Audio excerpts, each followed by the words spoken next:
had Sahanoglu. Conscious Takahe or Gahuna than cheese. August Conscious Maralish Realtas. Tommy Takahe, August Fanami, Gimeshe Sheaghdha again.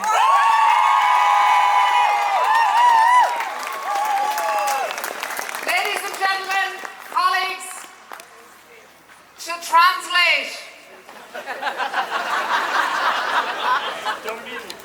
We don't need it. My former boss needs it.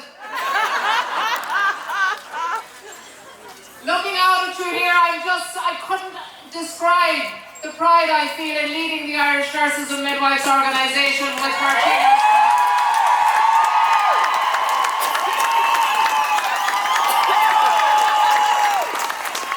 You were posed a challenge.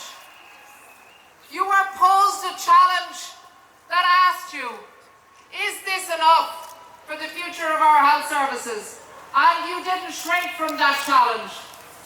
You actually voted in favour of industrial action in a time when everybody told you that would involve penalties, that would involve the public turning against you, and that would involve you failing. Well, colleagues, look around you. Do you honestly think that rhetoric is true? No! Amazingly, Irish nurses and midwives have taken on everything to keep this health service going. We know we're a third of the workforce. We're constantly told we're a third of the workforce. What isn't and what doesn't get the same credit is, and you're also the lowest paid in the public health service.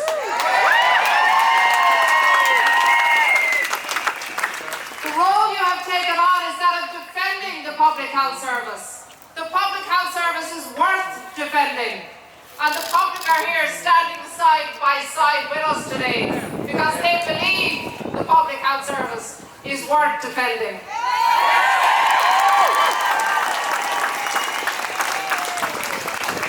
I think over the past 2 weeks, the Irish Nurses and Midwives organisation has really earned its name. We've seen nurses and midwives standing side by side, working together on strike committees and saying, we're here, we're together, and we're one.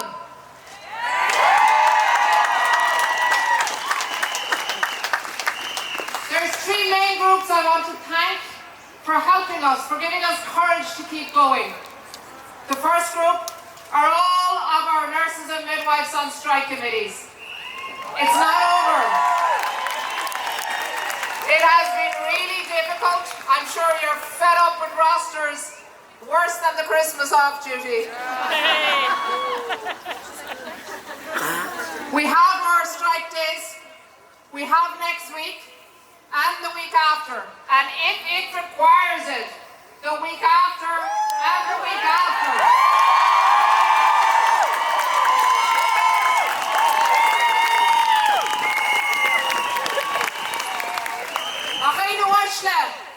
There is a second group that we need to thank, a very important group, and that is our international nurses who have come to Ireland, left their families in many instances.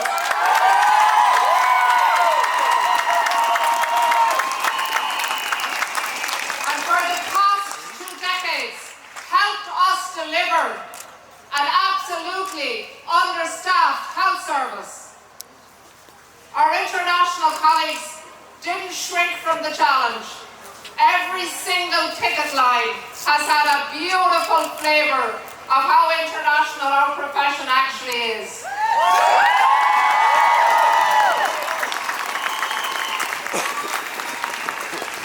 The next group I want to thank are the nurses in Sydney who started the wave of saying, give us a reason to come home.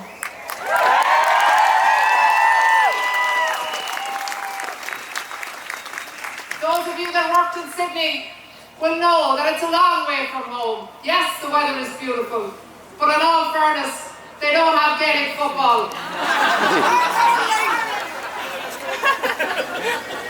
Those nurses genuinely mean it when they say, my ambition is to come home. Yes, I'm furthering my career. Yes, I'm enjoying my time. But Ireland is home.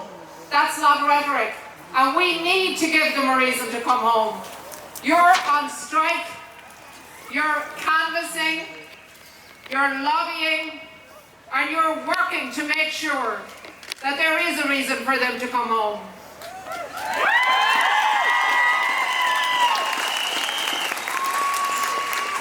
Tony's just handing me some more of the brandy, he says.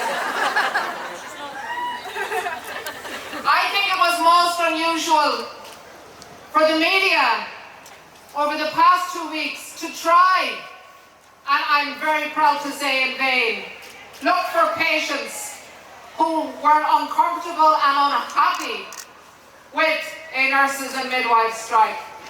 And they are the third group I want to thank. Our patients and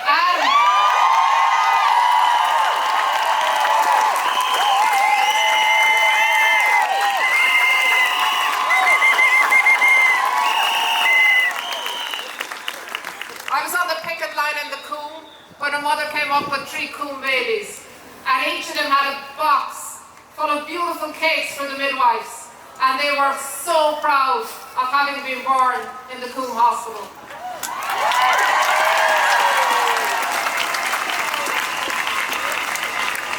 We have started a campaign that we intend to finish. We have started a campaign to right the wrongs. As Peter said and as Martina said, when the recession hit and when the moratorium was introduced into the health service in 2007, the cuts that nurses took were actually much greater than the cuts of other public servants. And they were specifically targeted at our younger new graduates. At that time, that forced an immigration that is still visible, and you heard many commentators saying that the age groups on the pickets demonstrated there was a gap in a certain age group. Those are the nurses who are supporting you from Sydney, from Dubai, from the UK, from Melbourne, from Perth, and from USA. That's where they are. And ladies and gentlemen and colleagues, this campaign has to succeed. We do not have a choice. It is our time.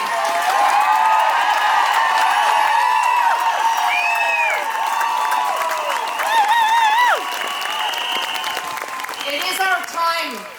We have been a degree profession, as my colleagues here have said, since 2006. We were told when it was considered in 2007 that more time was needed to see whether or not we deserved equal pay. Well, in 2019, I assure you, there is no further arguments left to deny you equal pay.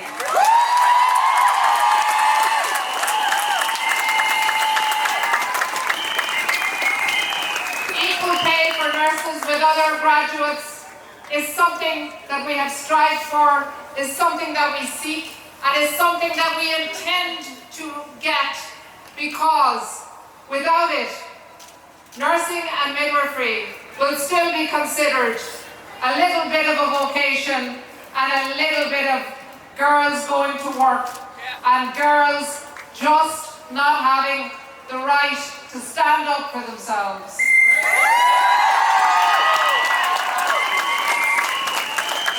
I can't tell you how many times people say, do you think it's because you're mainly women?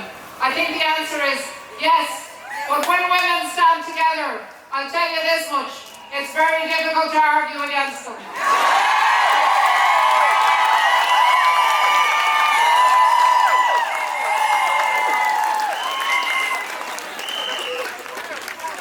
We're currently in the Labour Court, as you probably saw. We were there yesterday for 9 hours, and it's really important that you know that we have great support from Patricia King, the General Secretary of the Irish Congress of Trade Unions, in those talks. She has stood with us, and she intends to stay standing with us, and we welcome that, and we appreciate it. Our challenge is huge. We have, as Martina said, been blamed from practically everything from Brexit to the Children's Hospital. We're not denying that there are problems in the economic fabric of our little nation. We're not denying that the economic future of this country is important. We fundamentally believe that. But we don't think that our social fabric is secondary and that our public health service should be something that is sacrificed each time there is a recession. That's not good enough. Nurses and midwives do not believe it's good enough and certainly won't stand for it.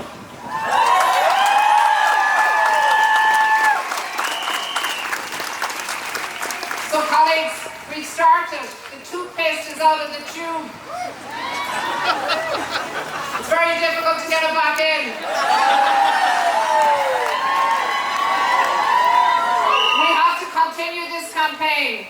We have to continue with the talks that commenced last evening. It is my wish, it is the wish of all of my colleagues and your elected Executive Council to have an outcome that we can bring back to you and say, now, consider this and let's see what we do next. I know many of you have taken to collectivism and trade unionism with gusto. And I'm very proud that this organisation has led one of the first largest female movements in Ireland.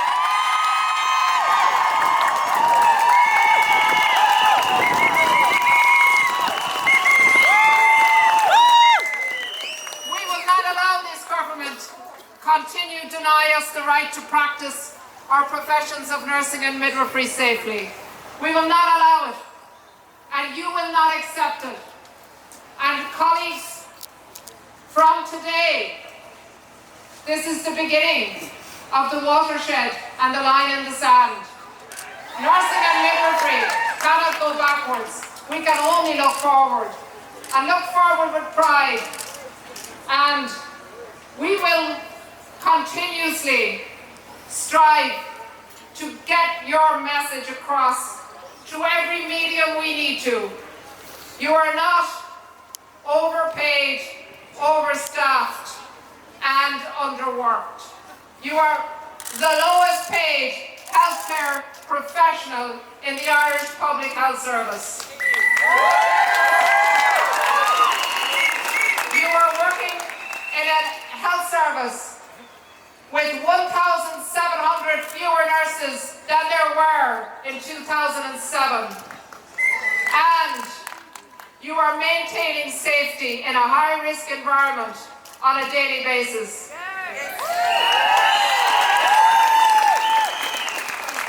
Those are the facts. I'm not proud of them, you're not proud of them. But what I am proud of is that within that, you have not lost the human face of what it is to be a nurse and a midwife.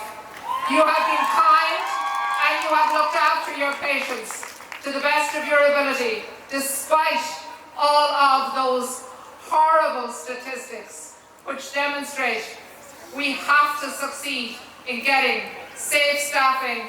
1 to 4 is what we aim for, and at the moment the average staffing levels are 1 to 11. And if we're lucky, 1 to 8. So colleagues, I think and I hope you keep focused on where we need to get to. You keep focused back in your workplace. You support your strike committees. You look towards next week with the dual mantra of safety while striking and collectively you stand together, nurses and midwives. It is now time for us to go back to the Labour Court and continue what we started yesterday. We intend to make your case as strongly, as clearly, and without waiver. Continue to argue that nurses and midwives deserve equal pay.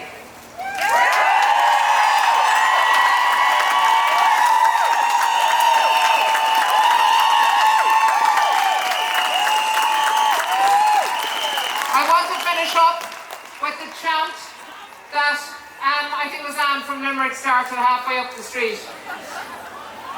And hopefully you can hear me and hopefully you'll answer. Everywhere we go,